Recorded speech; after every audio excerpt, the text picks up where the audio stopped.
So, Caterina, you are starting a podcast. What's it called? Indeed, I am. It is called Should This Exist? It's been in development for several months now, and we've been working on it. It will be 10 episodes starting on the 21st, which I think was when this will go live. And basically, it's about so much of what we do as entrepreneurs, and as Y Combinator knows better than pretty much anybody, is basically making the business case for your product, service, startup. And I think that we found in recent years, especially, that the conversation has turned to not, can this exist? Or how can we enable this to exist? But should this exist, right? And I think that a lot of the things that we've seen kind of come out in the world in the past, several decades, sometimes they may not have been not necessarily what the founders intended, right? It may not have been what, society wanted or needed, or even individuals wanted or needed.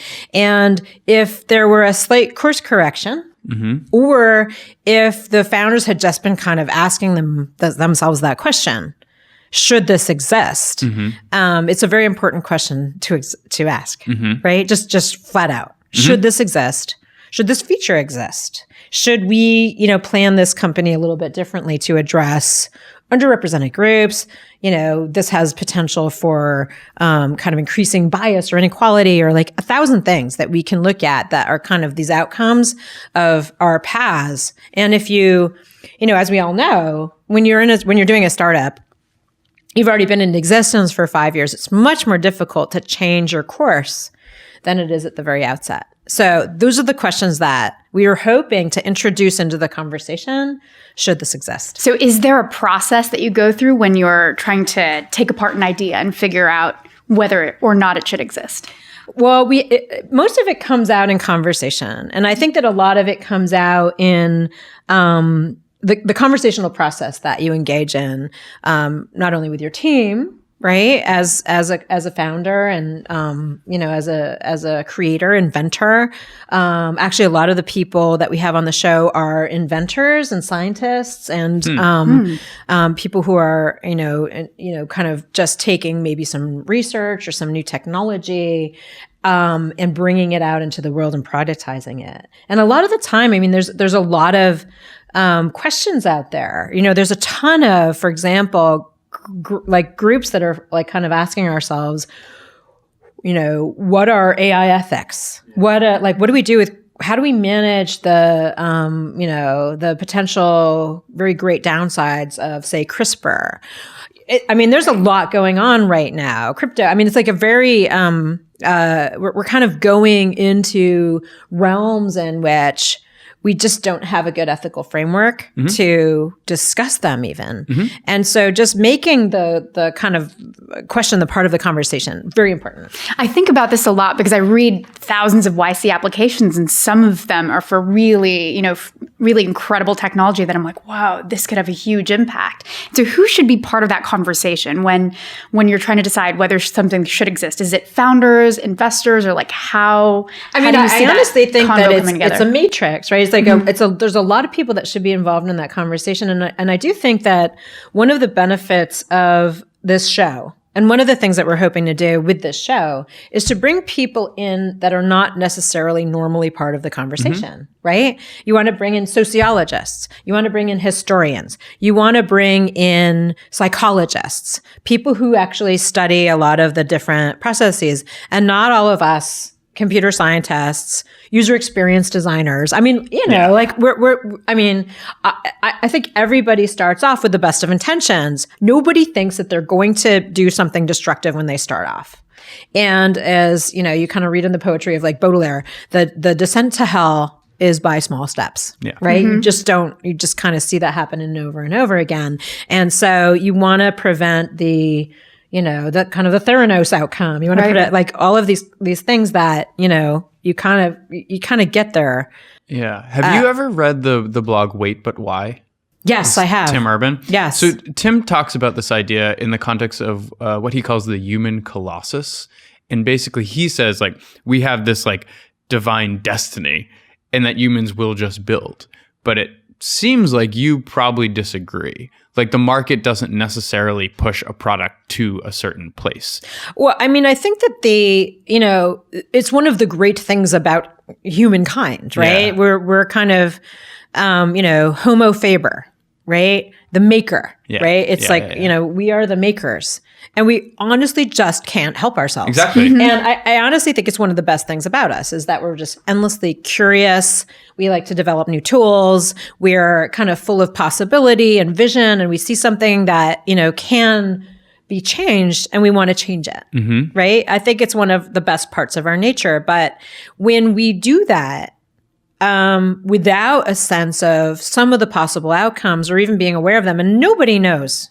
I mean, that's why they're called unintended consequences, right? Because they're not intended. And yet, but sometimes if you sit down and you really look at it, you can see them. You can see, like, if you had just kind of like taken the time, made this part of your conversation, that you could put things on a completely different trajectory if you stop to think. Yeah. And it's actually amazing how hard that is to do. I mean, without exception, the entrepreneurs that we've interviewed so far for the show have been, they've all said, we are so grateful for the opportunity to ask these questions and to have these conversations, because in our daily work, we never have. We aren't asked these questions by our investors. We aren't asked these questions. And it puts them on much firmer ground themselves, and sometimes even exposes or kind of shows them possibilities, for their products that they hadn't previously seen. And that's super exciting when that happens.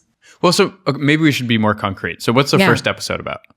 The first episode is about, it's coming out today. Yeah. If today is February 21st.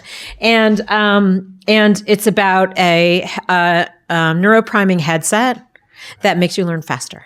So it's like the Matrix. Yeah. Yeah. Yeah. Okay. So, and it was invented by Daniel Chow, who is a neuroscientist, and he had actually done devices that were implanted in your brain that required literally opening up your head. I mean, he's the real deal. Yeah. Right. And he realized that this was an extremely frightening procedure for obvious reasons. His prior product had been called NeuroPace, and it was addressing epileptics, the medical treatment of epileptics using the electricity in your brain, right? And which makes sense, but it was been very difficult to get people over that hump of cutting your skull open and implanting a device in your brain. And so he decided to go with a new product that you can still affect the brain, right? But you don't have to be as invasive. So super interesting, a lot of ethical implications. It's specifically designed around sports. And if it works, so much learning could happen. It's almost science fiction. Yeah. Right? It's like almost science fiction. You put on, there's this movie from the 70s called Fantastic Planet. It's a French movie. And literally, the people in it, in the science fiction movie, put on a headset and boom, learn everything, right? Yeah, I know judo. Right? And so it's kind of sci-fi in that way, right? I was always a big science fiction fan. And so part of the reason that I love, frankly, these conversations is because they're all about that kind of possibility. What if? Whatever. Science fiction also has a very strong utopian, of course, and dystopian,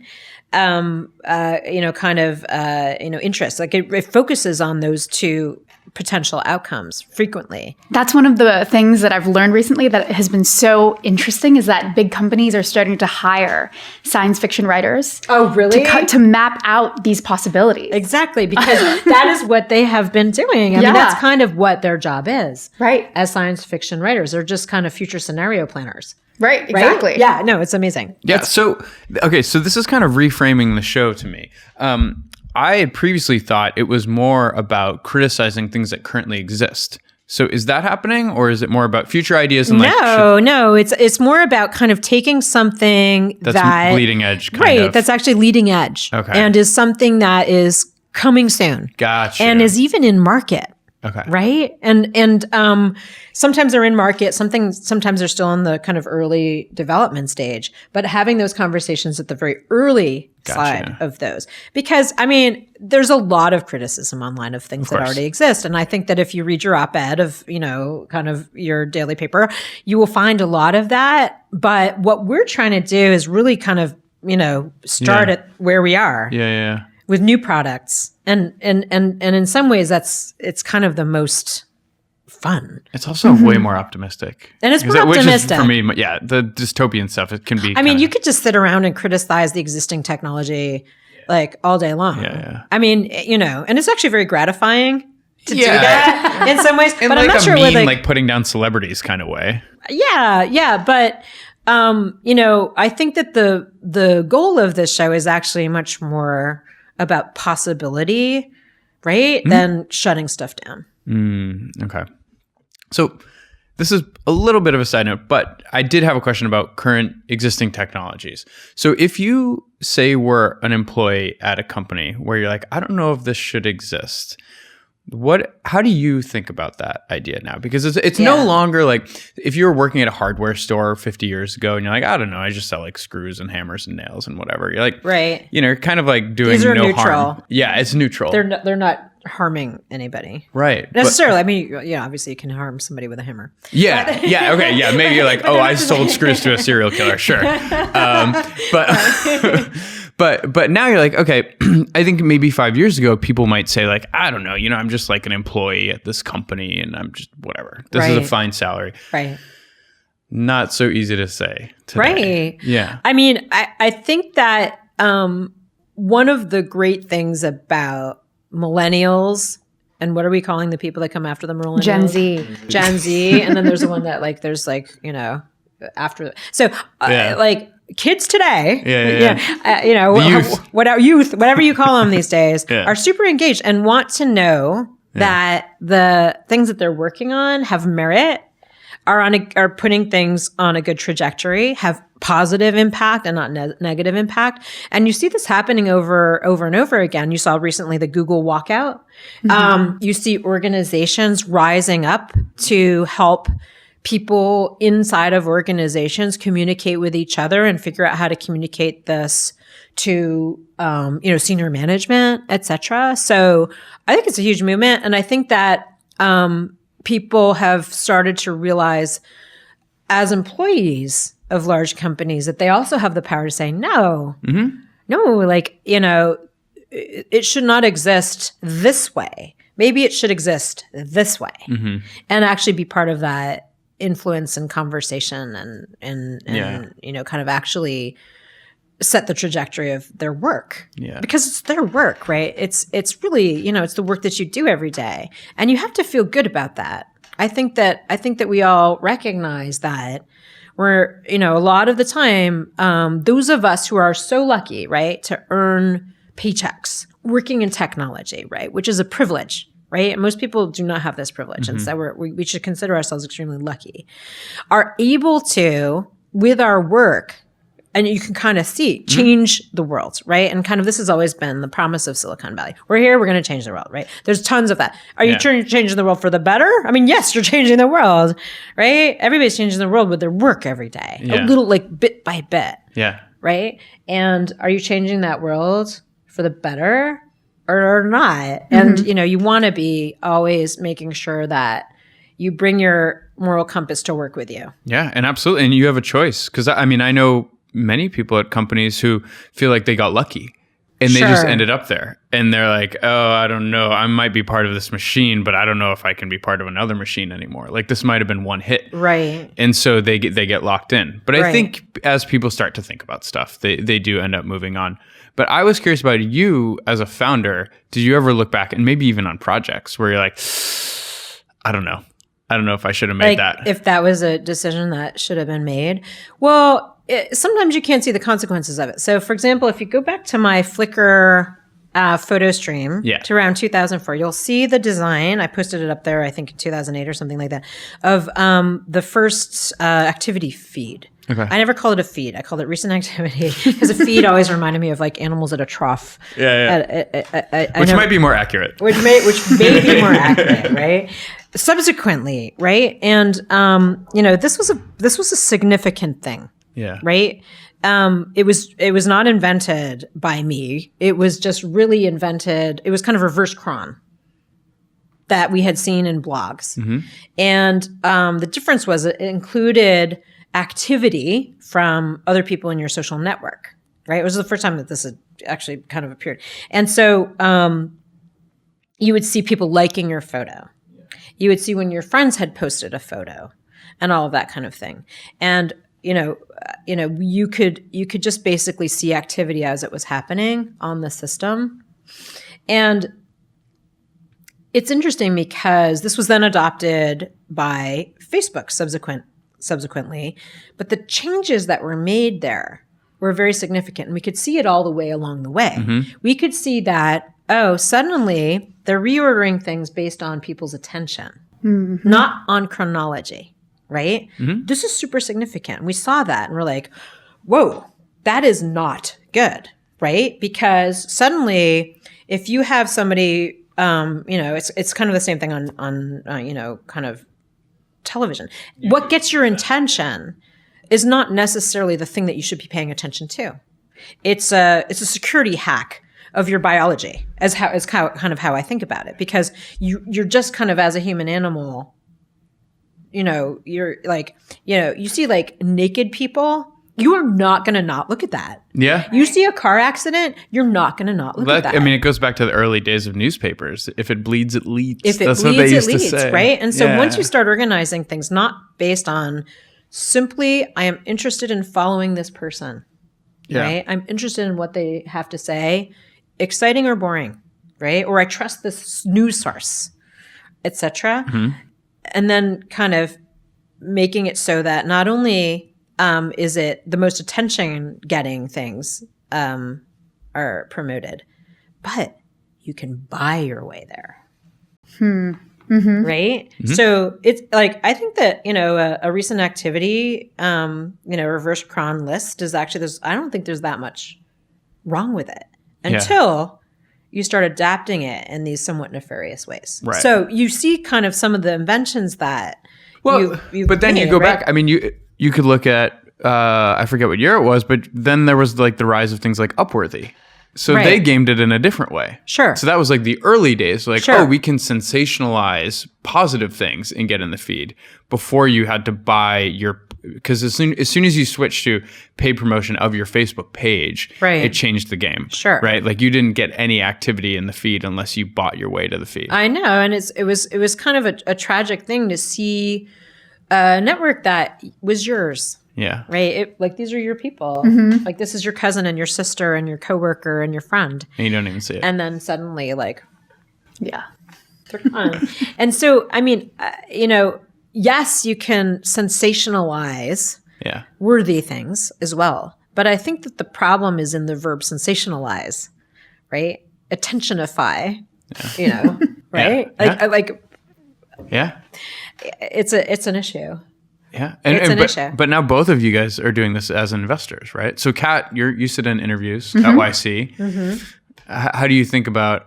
I don't know. Maybe this shouldn't exist, or maybe because do you put your money behind it? Because, like, honestly, it's super interesting. I was talking to a guy recently, and he was introduced to Juul really early, which is the cigarettes, right? And the way he was pitched this was, it's a great product. It will reduce smoking, right? Right. Like fewer people will smoke as a result of using Juul. And he was kind of like, okay, well, that's a interesting claim.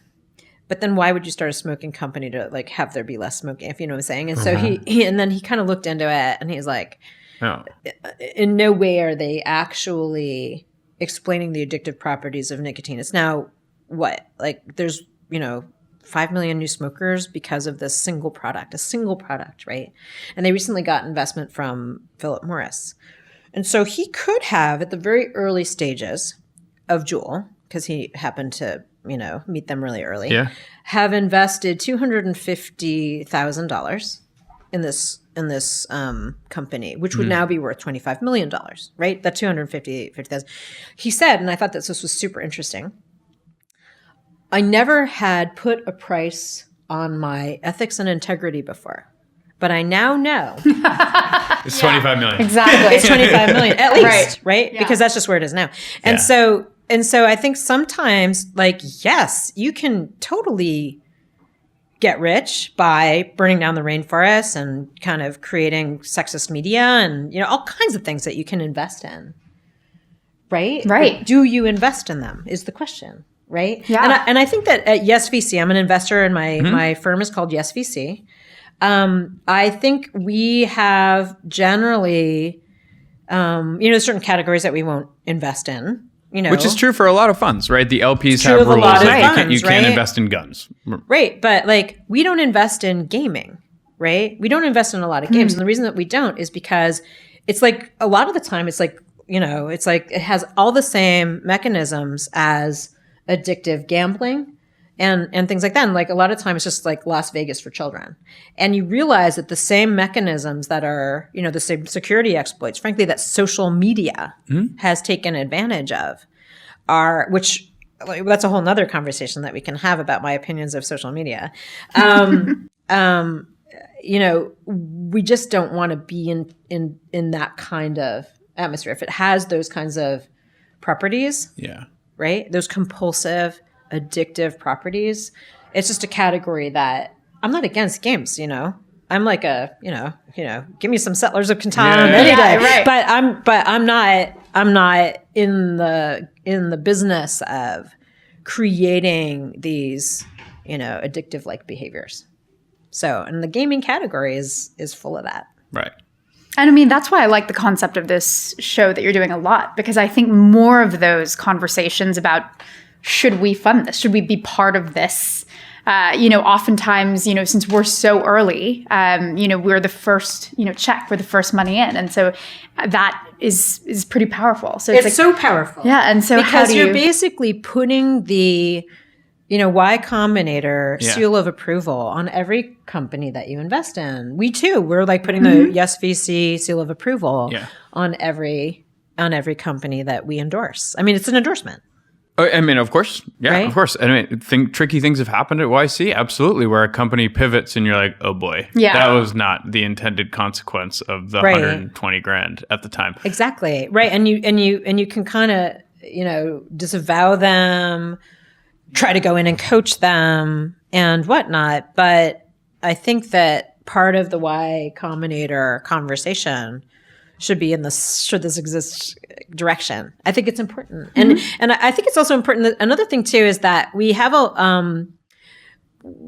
we wrote this thing called the co-founder charter, which is a conversation that co-founders have, and I'm sure that Y Combinator has some version of this as well, where you kind of set out your expectations, your hopes and dreams for the company, and where you would want to go. But I think it's really important also to put down in that document, what you will and won't do. Like where are the limits? If you're in AI, or you're in CRISPR, or you're in one of these kind of emerging categories, it's like an ethical minefield. Yeah.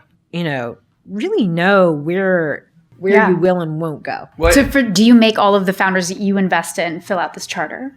No, we don't. I mean, it's kind of offered, and we kind of have the conversation. We encourage that conversation. It's not required, but I think that our founders tend to be of a certain kind.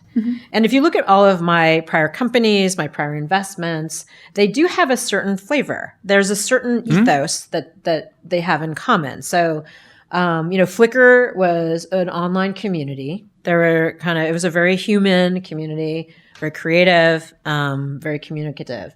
And, other companies that I've been part of include Etsy, where I was like the fourth or fifth person there on the founding team, and then became the chairman up through and then, other companies that I have funded, like Kickstarter, they have a very, I think, human ethos. Yeah. Absolutely. And the kind of technology that I've always hoped to build, and part of the reason I'm doing this podcast is that I've always seen a big part of my job as me, Caterina Fake, is actually to humanize technology because it can dehumanize us. And it has a tendency to do that if it goes in certain directions, and to constantly bring it back, to the human, to the relational, to the interpersonal, to the communitarian, to the creativity, all of those things about us. And there are also all of these structures that you're working within, because I think people could say like, well, VC is inherently prone to being susceptible to all of these vices, right? Because you have the money, you're like, here, I'm going to give you X amount of money for Y%. Sure. And it assumes a certain amount of like, hopefully infinite growth, right? And people will just like beg, borrow, and steal to get that number so they can keep increasing the valuation, so they can keep raising, so they can, exit. Right. But you exist saying, and I think YC's in a similar boat. Yeah. Like, that doesn't necessarily have to be true. Right. But it's painted that way There's often. so many conversations that are going on right now about the VC model. Of course. That I think are great. And everybody questioning the unicorn blitzscaling, 99 must die for one to succeed model, which I think that for decades has been taken as the single path to a successful Valley venture funded company, which is why you end up with the venture backed sociopaths and these truly it actually kind of puts you in the position where you have to become a worse person, right? You have to change your goals and your desires and who it is that you become. Yeah. And I worked on Wall Street for 6 months. Okay. So it's as long as I could actually hack it. Was that when you were the door assistant? You mentioned this on another podcast I listened to. You were like writing a novel or something? I was a receptionist. You were a receptionist. Yeah. This is a long story. Yeah. I was a painter. Okay. Like literally a painter making like nothing. Literally nothing. I was living on there was this place in New York that it was called Gray's Papaya, where famously you could get a 99-cent hot dog near my house, right? Yeah. 99-cent hot dog and a soda. It was this is like the lowest lowest nutrition period of my life, right? Yeah. I'm not sure how I survived it. I was like thin as a rail. But I was a painter and I took all these temp jobs, and I had a temp job at a investment bank. And the managing director of this department came to me and he said, "Ooh, kid."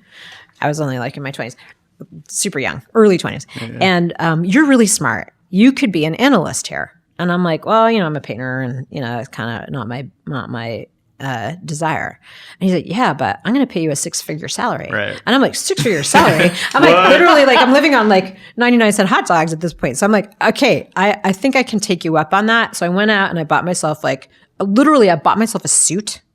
Like a power suit and some shoes, right? Because I'm working on Wall Street. Yeah. I have to I can't look like a receptionist anymore. I'm like an analyst. I'm like the real deal. So I step in, and within 6 months, I found myself becoming a different person. This was the thing that I noted in myself. I was surrounded by, and it was all guys, right? It was like me and a bunch of guys, right? And I was as tough as any of them. Right? I was just tough as any of them. They were so impressed by me. They started calling me brass balls. I mean, this is Wall Street, right? This is very Wolf of Wall Street kind of environment. Yeah. Totally Wolf of Wall Street environment. And yet I could be just as obnoxious as them. And that's what they liked about me. And I didn't like that was what they liked about me. They didn't like my kindler, gentler, more thoughtful, poetic, painterly qualities. They liked the fact that I could just rise up or down, lowered myself down to their level, right? I could kind of meet them where they were and just be like, I can give as good as I get here. And then I realized what was happening to me so literally that was 6 months of that experience where I was just becoming, the Wolverine of Wall Street. And I didn't want to become that. And so what happened was I got off the subway on Fifth Avenue in New York, where I was living, and was on my way to work. And I remember I had just become so angry all the time, and that I was walking down the street and I was refusing to move aside for other people, right? Because I was just in this world of, I don't know, like I was some kind of like elite entitled person. Yeah. It was awful. Like it was truly, I was transforming into just the most horrific person. And it was actually when I was standing there on the sidewalk, unwilling to move aside for other people, that I realized that I had to quit. And I walked in and I quit that day because I was just like, it's not worth it. Like this is the end of you. Like you have become a monster. It's very self-aware. Yeah. I think a lot of people do 20 years before they feel I was going to say, you realize that pretty quickly. And I was like, I was back to 99-cent hot dogs within like 24. You know what I'm saying? I was good at saving, so that's not entirely true. But right? Like, and so that was a kind of a big moment. I think it's dangerous, right? You get part of a certain culture, and then you want to be good at the game. Yeah, and we've seen this in the Valley, right? Yes, You're like, exactly. this is the game I'm in, and I'm gonna mold myself to make it work. Right. And that was the game, and I'm good at the game. I can always figure out the game. Exactly. I can always figure out the game. Right. Like that's one of my special sauce is that I would get in a system. So for example, school. Yeah. Right? We should talk about this. We should talk about this because I was a horrible student, right? I was a great student and I was a horrible student. I liked to learn, but I didn't like to be taught. And so I had this, I would go to class. I would, for example, like 8th grade geology. I was like, oh, this is great. I've been collecting rocks my whole life. I'm so into this. So I like sat down and read the geology textbook. Yeah. And I was like, oh, I love this subject. It's so great. So I showed up for class, the second class, and I realized that the teacher was just going to read out of the textbook, which I just read. Yeah. And so I'm like, this is horrible. I'm not going to bother doing this. So I left. And they, I kept on getting, marked absent. I was a truant. My parents had to come in and talk to the principal and all these, to make me go back into class again. So in order to get around this, I would check out of the library, I'd get interlibrary loan.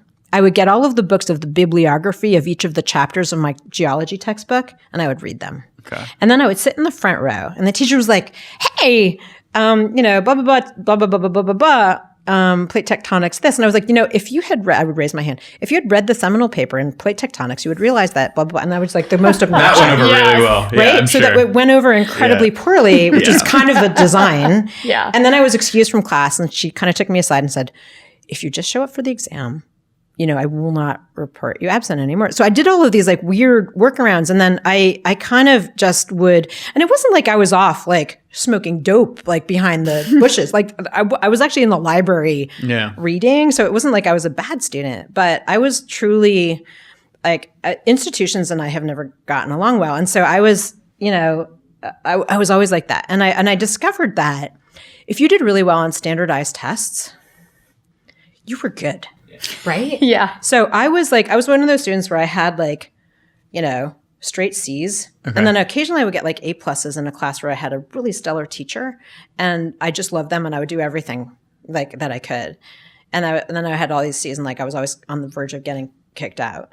And yet I was like a national merit scholar. Yeah. Right? So I had this like peculiar relationship to school and to education.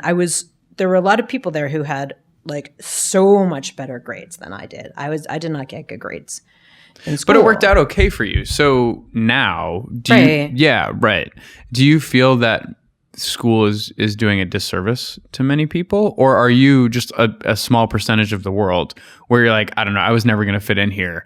And so I can succeed as an entrepreneur? I mean, I do think that nature, right? That peculiarity is actually very common among entrepreneurs. I think so too. Right? Yeah. That tendency to look at existing frameworks in which you're being forced to fit and just say like, I don't fit into this framework. Yeah. This framework is not serving people.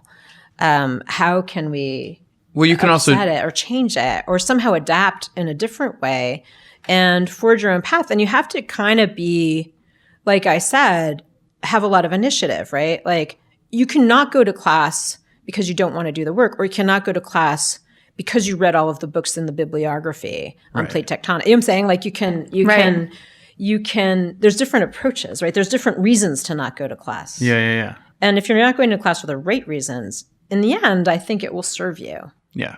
Right? But it's hard to have that confidence when you're younger, right? To step course. back and be like, oh God, dude, this is all like, all these rules are made up. I know, but like, I think that you have to look into yourself really deeply and ask yourself, you know, do I really, like, is this something that's actually truly worthwhile? And to not fight to win prizes not worth winning. Right. So much of life is that. Yeah. And switch it up. So what, I'm actually curious about both of you. Like, who did you look up to when you were younger? Was there someone you're like, oh man, I could be like them? Oh, that's a good question. I don't. Do you have an answer? I'll think about it. Two of people who, Because when funny. I think about it personally, and I'm like, you know, I don't. School, I always did fine. Like, it was no problem. It was not particularly difficult to get a B or an A minus or whatever. Right. But I was like, I don't think I want to win this game. right. Yeah, and this is not where I fit in. And so I would just look around and see like, oh, you know, like Spike Jonze is like, he's making videos. He's making skateboard videos, but he's also starting a company. And he's doing all this creative work. That's so awesome. Right. So there is a model, right? Sure. Oh, So I'm wondering, no, like, if you guys... That's right. And it's interesting too, because like you say, Spike Lee is kind of a great example Spike of that. Jonze. I'm sorry, Spike Jonze. It's okay. Spike Lee too. Spike Lee also. Yeah. Why not? Actually, sorry. Yeah. But like Spike Jonze, and you know, it's so funny because when I was living in New York, around that same time, Spike Jonze was living down in a alleged gallery down on the Lower East Side on Ludlow Street, and I used to go hang out with those guys, and they were publishing a magazine called Dirt. Yeah. Do you remember this? I'm aware. Were you like aware of this? Yeah. And so we thought that this was the coolest thing ever because it was, and I remember one of the things that I learned from that was how to deface. It's illegal. How to deface a Canadian 5 to turn the the old white dude on the $5 Canadian bill into Leonard Nimoy's like Mr. Spock. Yeah. Right? Which was so like I remember that. It was like actually from like an early issue. And they had so many like things like that were like quasi illegal in Dirt. I don't know if you ever saw an issue of this thing.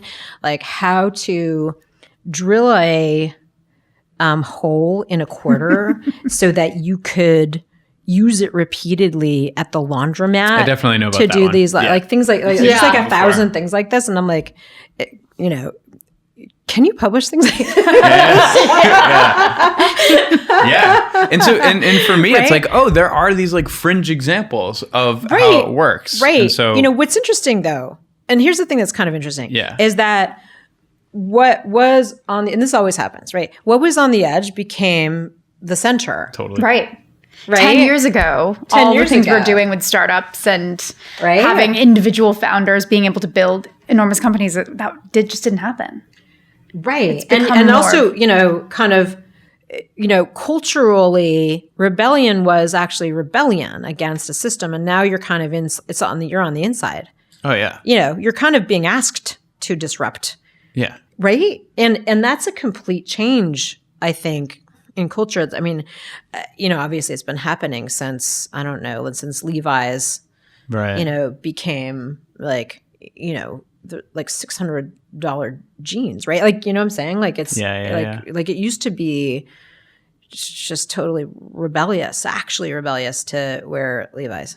I mean, now it's kind of hard to say, right? But I think I've heard the comparison multiple times that like, you know, Facebook jobs are the same as the Goldman job 10 years ago. I think it's kind of true. It's kind of true. I mean, how much does an entry level Facebook employee make? 6 figures, I assume. Yeah, 6 figures.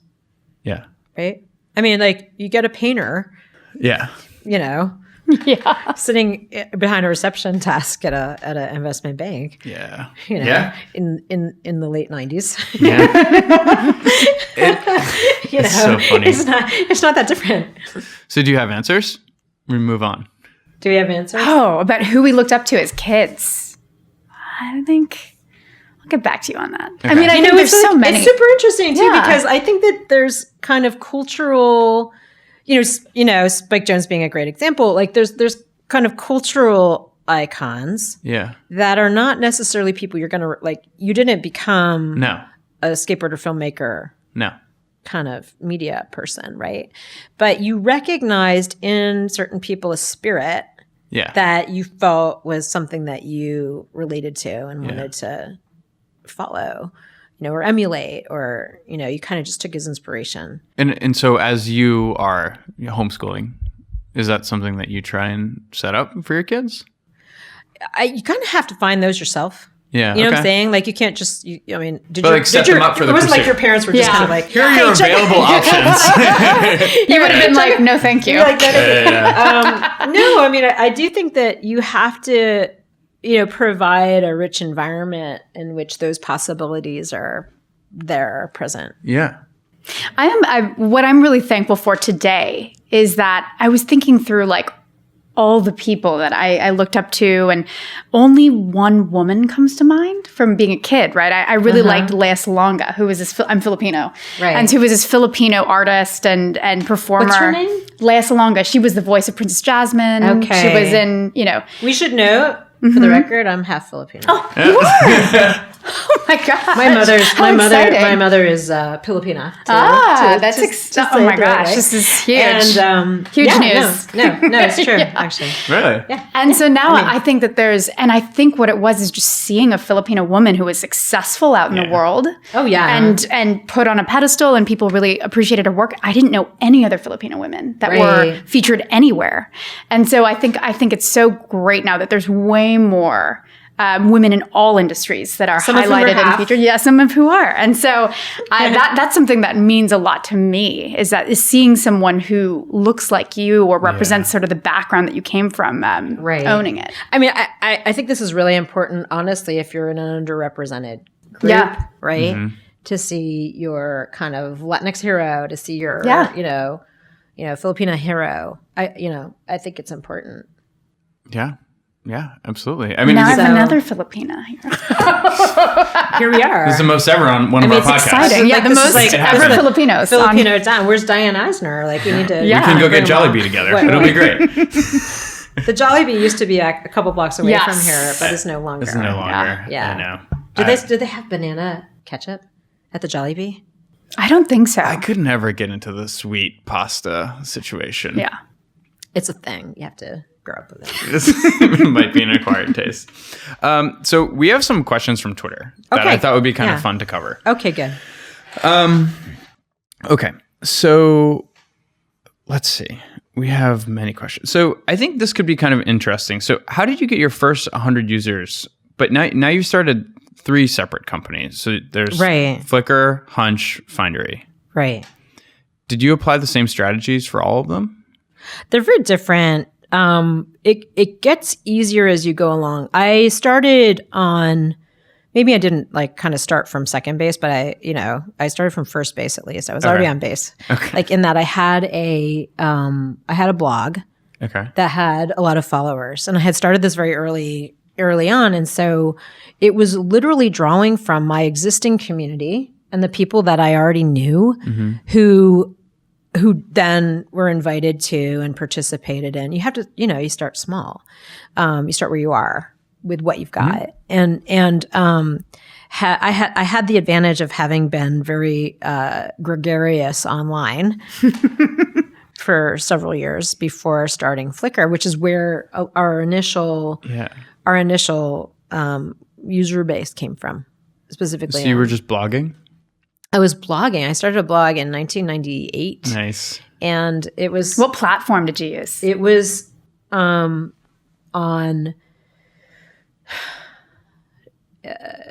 the first one was actually just written in HTML. Oh. Actually. Okay. Yeah. So you just put up a page every time you had a new post. It was literally in HTML. And then sometime around that time, there was blogging software appeared. Yeah. Which was kind of a revelation. There are always things like GeoCities and this is starting to sound like kind of grandpa in the creaking rocking chair talking about like when I was a kid, but it was like GeoCities and Diaryland and all these kinds of things were like back in the olden days. And then Blogger came out, and then Movable Type, which eventually became WordPress.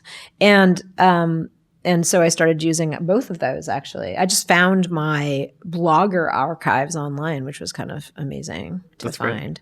And so I've had this blog. I've had the blog, which I maintain to this day, at Caterina.net, which, I had started in circa 1998, roughly around then, when I got my handwritten reverse cron. Right. Yeah. Blogs, literally. And there wasn't any blogging software at the time. And so not only that, but the blogging community was actually very small. And so we all knew each other. I knew Mina Trott from Movable Type. I knew Ev Williams from Blogger. I knew all of these people.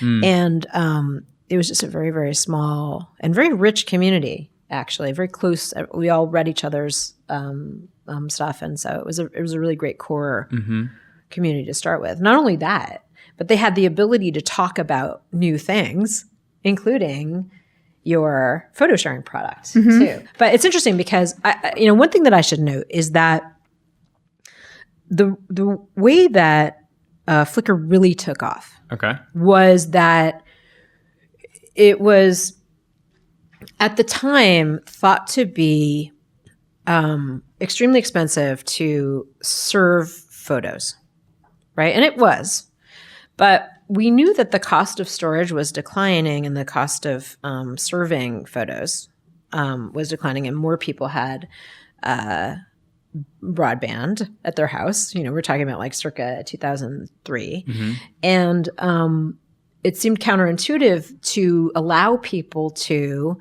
hot link, quote unquote, your photos to your blog. Yeah. And so, but we realized that actually it wasn't going to be that expensive because the costs were just declining, month over month. And so the way that Flickr really got going was when we allowed people to embed their photos on their blog, because Blogger and Movable Type, neither of them had the ability to serve photos. And one crucial thing happened is the number one question that was asked on the Blogger FAQ was, where do I host my photos? And the guy who wrote the FAQ wrote Flickr. Wow. Flickr is the place that you can put your photos. And so then people started using it. Did you guys have some like watermark type thing going on? Yeah. We said like, we're happy to host your photos. Yeah. So long as you link back to Flickr. Yeah. Right? It's what happened with Imager and Reddit. Same thing. And so, and I think that was tremendous, because suddenly we were on blogs all over the place. And people were like, oh, well, obviously if you're going to have a photo, and eventually they did enable people to upload photos to Blogger, but it was a long time coming. And in that intervening, several months, we just grew like crazy. Interesting. Yeah. I mean, I heard the same thing about Twitch writing their own encoder. Like they realized like there was like this massive cost savings at the certain point in time, and that's what allowed them to become profitable. Sure. To become this gigantic company. Right. Because you could kind of see like the cost of like storage and bandwidth declining like this. You could just see it happen, and you kind of knew what that trajectory was going to end up at, and. You're losing money now, but you won't be losing money later. Interesting. Yeah. So, yeah. So, okay. So basically you created your own like little personal brand, like back in the day. I would never call it a personal brand. I know, I'm kidding. But, right? Let's not go there. Yes. But you know what I'm saying? Because like people ask this stuff all the time, and you being, I guess, designer historically, like trained. Yeah. Historically, right? I was, so that's kind of how I got into the internet, right? Because like I was this painter who failed at Wall Street for various reasons. And then moved to California because my sister was out here and the web was happening. And I thought to myself, oh, well, I can parlay my aesthetic skills into a design job. And I already knew how to code. Like I was always a very nerdy kid. Yeah. And I had my own computers and I knew how to kind of really do very basic programming. But, I always had an interest in it. So that's how I got started. I kind of was self-taught. Okay.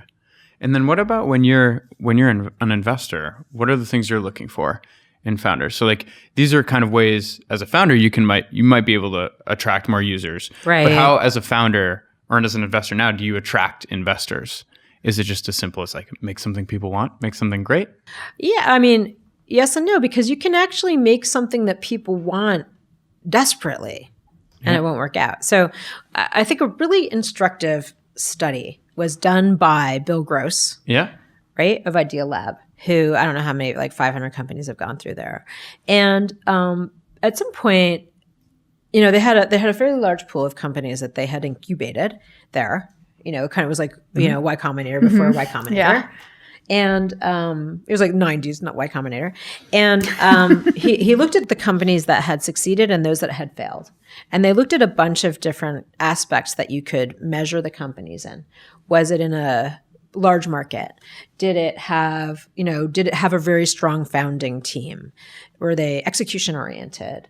Was their timing right? Were they first to market? All of these different things that investors had historically looked at as leading to the success or not of this company. He found that without a doubt, the single biggest factor of the success of the companies was not the individual contributors, their business plan, their market, but their timing.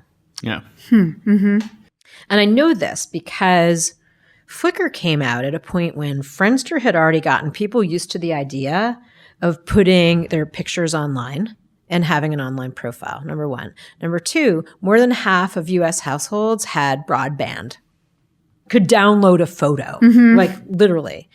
And three, more than half of the cell phones were shipping with a camera.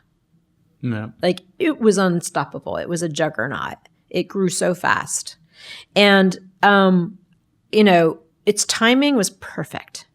It was perfect timing. And I know this too because, other companies that I have built, Hunch, I think Hunch was about 5 years too early, right? And I think that Findery was about 2 years too late. And it's super interesting how these things work out. Yeah. And so when we're investors and at YesVC, when we look at investments, we try to find what we're calling movements. We looked at those companies that I mentioned earlier, Etsy, Kickstarter, Cloudera was an investment. And what was happening around them? What was the time, what was timed right? Etsy came to represent the DIY, handmade, anti-big box retail movement. It was a movement, right? And it's funny because I took it all around the valley and I took it to, all these big name investors, all of whom you've know well and have heard of. And they're all kind of wait, so let me get this straight. It's a bunch of women sitting around knitting sweaters and selling it to each other. And I'm like, exactly. It's going to be huge. Right?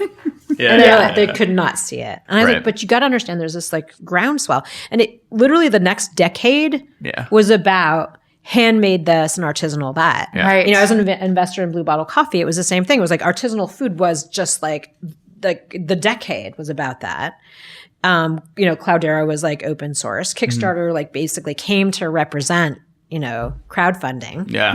Right? Yeah. So when you actually look at the cultural changes that are happening around your product, if you have the ability to spot a movement like that, a big cultural movement like that, everybody's traveling in the same direction. The reporters and the journalists want to report on that. People are suddenly becoming conscious of the fact that they can have artisanal pickles. Really, we don't need artisanal pickles, but suddenly everybody's desiring them. You see what I'm saying? And so there's this sort of groundswell of movement, and you're just you're a surfer, and you see the big wave, and you're like, I am on that wave, and being able to kind of see that, hone your kind of eye. In your heart, and all of your kind of senses towards that, is tremendous. So if you can, because everything around you wants you to succeed. Yeah. Yeah. Right. And so if you can find that, as an investor, that's that's an amazing thing. And as a founder as well. That's the thing. And as a founder as well, honestly, figure out the thing, not just make something that people want, because a lot of time you can make something that people want, but not enough people want it, or they're not aware that they want it, or the culture's kind of gone beyond it, or especially if you're taking VC. Yeah, especially if you're taking venture. Yeah. Funding. So okay. So wrapping up, people can find Should This Exist on iTunes. Yes. And we'll link it up. Yes. Excellent. Cool. I'm sure it's going to be great. But if I'm a founder, what questions should I ask? If I should maybe should this exist? Should I make this thing? Right. What would you suggest right. as an exercise? There's a really good kind of framework for asking these questions. And I honestly think it's not just a single question and it's not at a single time, right? I think it's something that you just have to build into your process as founders and as employees, actually, because, there's more people joining startups than founding startups. So I think it's the responsibility of a lot of people on the team, like you mentioned earlier, to be just asking that question. Should this exist? And it can be the same question. I mean, at different points in the game, right? If I make this decision about the design of the recent activity, so-called feed, should this exist? Is this a feature that people want or need?